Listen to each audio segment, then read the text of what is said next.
Salam sepak bola, salam sehat dan salam sejahtera kepada teman-teman netizen yang merupakan viewers, subscribers dan supporters dari channel YouTube Bola Bung Binder. Welcome back to new video in channel YouTube Triple B. Ya, saya jadi semakin semangat membuat konten-konten baru sesuai dengan request dari teman-teman netizen karena berkat dukungan kalian, channel ini berkembang pesat. Ini kalian lihat ada silver play button.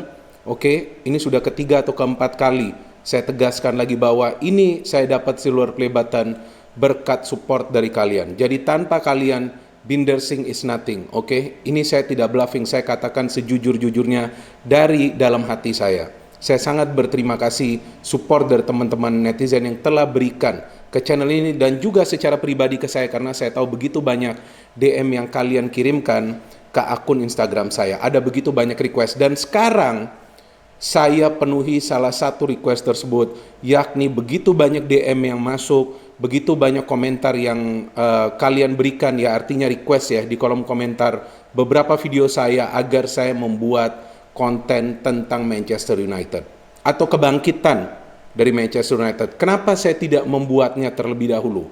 Karena hanya dari 1 atau 2 match saya belum bisa mencapai sebuah kesimpulan bahwa MU sudah mulai stabil. Ya, paham ya, sudah mulai stabil, tapi belum stabil. Jadi jangan salah paham setiap kali saya memberikan penjelasan di video-video saya. Jika saya katakan sudah stabil, nah artinya memang mereka mungkin sudah 7 atau 8 pertandingan tidak terkalahkan. Tapi sekarang mulai stabil. Setelah kalah telak lawan Tottenham Hotspur, mereka menang telak lawan Newcastle. Oke, Newcastle is not also a bad team, walaupun memang mereka bukanlah tim kuat dan bukanlah tim papan atas. Tapi kan sebelumnya juga MU kalah lawan Palace. Susah payah menang lawan Brighton and Hove Albion. Oke, benar kan? Dibantai lawan Tottenham Hotspur.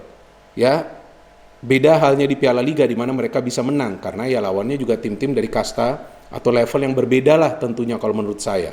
Ya, atau mungkin tim yang tidak merupakan juga tim kuat di English Premier League. Yang juga mengejutkan saya bahwa ada pemain senior yang sekarang mulai mendapatkan tempat, mulai mendapatkan ruang di starting 11. Walaupun Donny van de Beek, salah satu pemain baru ini belum diberikan kepercayaan untuk tampil dari awal. But that's fine. Karena Ole sebenarnya coba untuk mencari titik ya kestabilan. Di mana nih titik kestabilan MU dalam urusan menampilkan performa yang konsisten. Bukan hanya untuk meraih kemenangan, tapi juga agar tidak banyak kemasukan gol. Ini sangat penting ya. Jadi harus ada balance nih. Saya selalu jelaskan ini di beberapa video saya bahwa tim yang kuat adalah tim yang memiliki balance dari urusan menyerang dan juga dari urusan seni bertahan yang benar. Oke, kadang kita juga ingin bahwa tim kita ini bermain menyerang cetak banyak gol. Ya bisa saja mereka lakukan itu jika pertahanannya kuat. Jika pertahanannya tidak kuat termakan counter, nah banyak kemasukan gol seperti yang dirasakan oleh Manchester United dalam beberapa pertandingan sebelumnya. Oke, so how did MU play against Newcastle?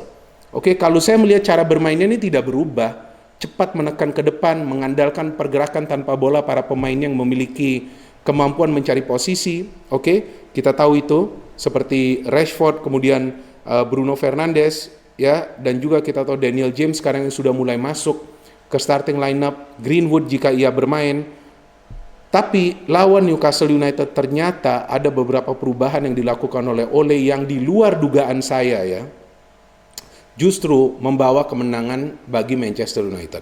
Yang pertama, Juan Mata mulai mendapatkan tempat sebagai starter. Dan yang kedua, Daniel James yang awalnya tampil tidak mengesankan atau tidak meyakinkan. Oke, sekarang mulai mendapatkan ruang lagi di starting lineup. Dan how did James and Mata play? Mata dan juga James mengandalkan kerjasama satu sama lainnya dalam urusan membangun serangan. Jadi salah satu dari pemain ini saja nih yang keluar dari posisinya untuk membantu Bruno, tidak dua-duanya. Di belakang, ini yang saya suka nih, Fred dan juga McTominay. Oke, dua-duanya nih pemain yang memiliki karakter agresif. Jadi ini kalau urusan challenge, urusan tackling, ya coba teman-teman perhatikan nih. Di beberapa game terakhir nih saat dua pemain ini main, ya mereka lebih sering merebut bola dari kaki para pemain tim lawan dan tidak banyak juga melakukan foul yang dekat ke kotak penalti mereka. Jadi dua pemain yang agresif juga perlu tampil pintar pada saat mereka mencoba untuk merebut bola dari kaki para pemain tim lawan.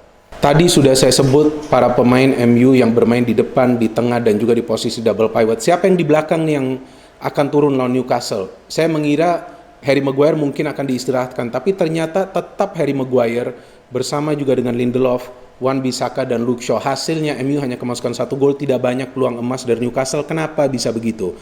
Yaitu dia karena ada 2 double pivot, Fred dan juga McTominay, yang fokus kepada tugasnya, yaitu untuk memproteksi lini pertahanan dan coba untuk memberikan agresi kepada para pemain yang coba untuk masuk ke lini pertahanan. Jadi ada proteksi lah dari 2 double pivot tersebut. Oleh karena itu kita lihat MU bermain efektif dan efisien dan mereka juga bisa mencetak banyak gol. Jadi saya kira Ole sudah mulai belajar bahwa 2 pemain yang perlu ditempatkan di posisi double pivot dalam formasi 4-2-3-1 adalah 2 pemain yang fokus untuk memproteksi lini pertahanan, karena di depan sudah ada choice yang lebih. Selain Bruno ada juga Mata yang bisa membangun serangan, ada juga Daniel James, walaupun Mata dan James ini silih berganti membantu Bruno, tidak bersamaan keluar. Kalau enggak kan akan cukup riskan juga bagi MU. And then how did MU play against Paris Saint-Germain? Ini juga saya kira ada kejutan dari Ole bahwa ia merubah formasi MU lawan Paris Saint-Germain dan ternyata formasinya adalah 3-4-1-2. Ini saya kira balance loh bagi MU teman-teman.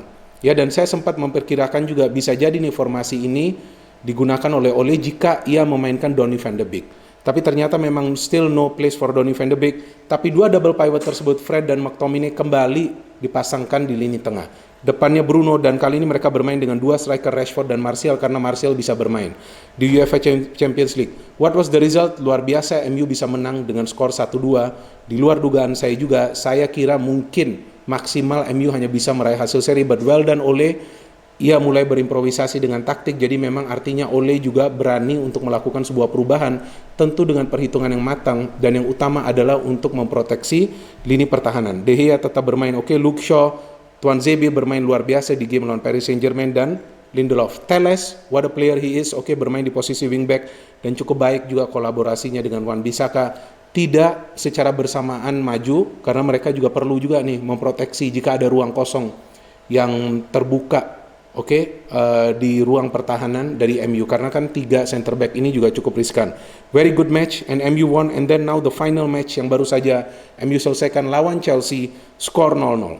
Tentu ini mengecewakan bagi para pendukung MU. Sudah menang 2 kali sebelumnya, ya cobalah menang lagi di game ini. Tapi problemnya di game ini bahwa kita tahu Chelsea juga memiliki 2 pemain di tengah yang kuat, Kante dan juga Jorginho. Walaupun Kante dan Jorginho tidak bermain seperti biasanya. Jorginho sering melakukan foul yang tidak perlu. Kante ketika dapat bola lost, sulit untuk memberikan umpan ke rekan yang lain. Tapi paling tidak kehadiran 2 pemain ini menyulitkan para pemain MU untuk menguasai bola terlalu lama, sehingga secara possession kan ini hampir berimbang. Tapi lagi-lagi nih, kali ini Juan Mata diberikan chance bermain bersama Bruno dan juga Daniel James. Kenapa nih Greenwood tidak masuk? Karena jika Greenwood masuk, saya kira Greenwood lebih ofensif. Akan riskan juga bagi MU jika terlalu banyak pemain yang keluar menyerang. Jadi paling tidak Mata dan Bruno sajalah yang nyerang. Dan terbukti Mata dan Bruno efektif nih dalam 2 game pada saat mereka bermain secara bersamaan.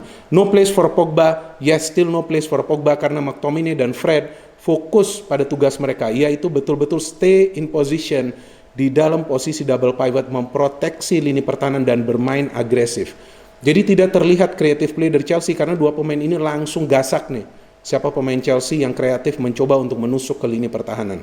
Wan-Bissaka tetap bermain bagus, Harry Maguire, Lindelof, good choice again from Ole. Tampaknya nih sekarang Luke Shaw, Lindelof, Maguire dan juga Wan-Bissaka sudah menjadi pilihan utama bagi Ole. Dan tidak ada kesalahan dari mereka, walaupun Maguire cukup beruntung. Ya, ia bergelut tuh dengan Azpilicueta. Harus hati-hati Maguire ya, harus lebih pintar lagi nih dalam situasi set piece. Ya, tapi kita tahu bahwa VAR ini kan tidak konsisten. Kapan ada call VAR, kapan tidak ada. Ya, kita tidak bisalah berdebat terlalu panjang tentang VAR. VAR sudah menjadi bagian dari permainan sepak bola, dan tetap saya kira kontroversi tersebut akan ada kecuali nanti ada sedikit perubahan dalam sistem VAR yang akan diterapkan dalam pertandingan. Mungkin nantinya jika bisa wasit yang call ke VAR dan tidak VAR yang call ke wasit. Ya, kita tidak tahu jika perubahan itu akan terjadi. Tapi poinnya bagi saya, kenapa MU bisa mulai stabil?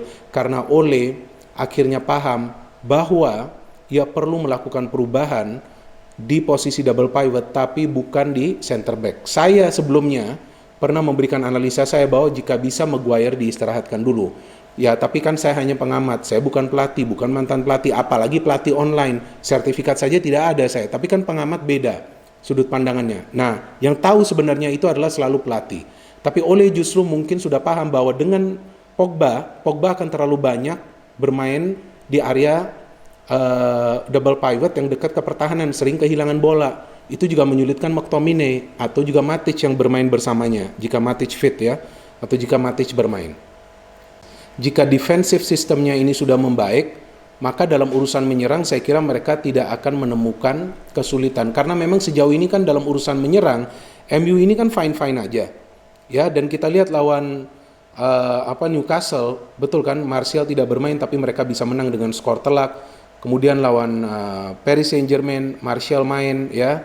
Memang ia juga tidak memberikan kontribusi yang besar dalam urusan mencetak gol, tapi MU masih bisa meraih kemenangan karena teamworknya lebih mencair sebab tugas dan peran masing-masing pemain ini jelas. Double pivot pokoknya stay in position untuk proteksi, atau pada saat mereka ditempatkan di lini tengah mereka perlu bermain agresif, memberikan kebebasan dan fokus konsentrasi bagi Bruno untuk bermain terus menekan ke jantung pertahanan tim lawan. Dan ternyata Bruno hanya diberikan ban kapten di game lawan PSG pada saat memang Maguire absen, dan saya tetap kira bahwa Maguire adalah still a good choice for captain, not Bruno. It's still too early, walaupun dia adalah pemain yang bermain dengan energi tinggi, tapi belum saatnya bagi Bruno. Yes, calon kapten di masa depan bagi Manchester United, atau ya paling enggak sekarang sudah wakil kapten, but I think Maguire is still a good player. Bahwasannya ia mengalami fase yang buruk, yaitu juga bisa dialami oleh para pemain lain. Saya masih ingat Torres pun mengalami hal yang serupa. Sekarang Griezmann pun sedang mengalami hal yang serupa. Oke, Eden Hazard juga sama. Tinggal bagaimana nanti pelatih bisa kembalikan performa mereka, tentu dengan memberikan kepercayaan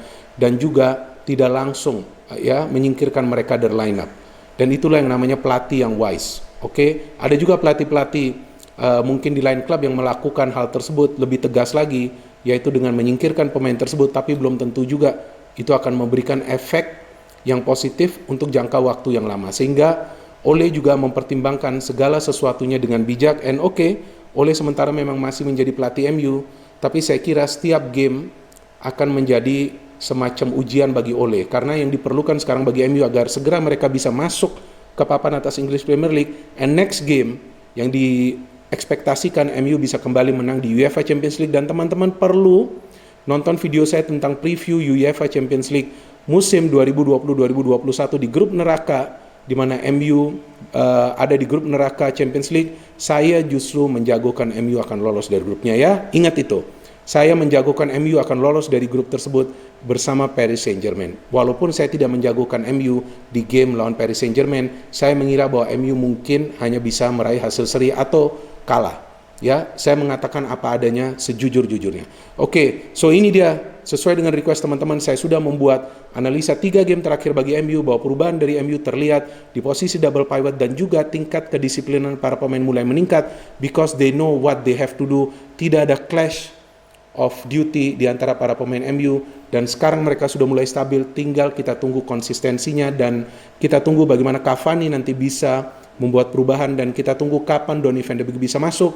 Saya kira tidak bisa mengganggu Ole karena ia yang tahu segala sesuatunya yang lebih baik lagi daripada orang lain, yang sekarang ia menjadi salah satu mantan pemain MU yang menjadi pelatih Manchester United pasca Sir Alex Ferguson sudah meninggalkan Manchester United. No hate, only football. Salam sehat, salam sepak bola.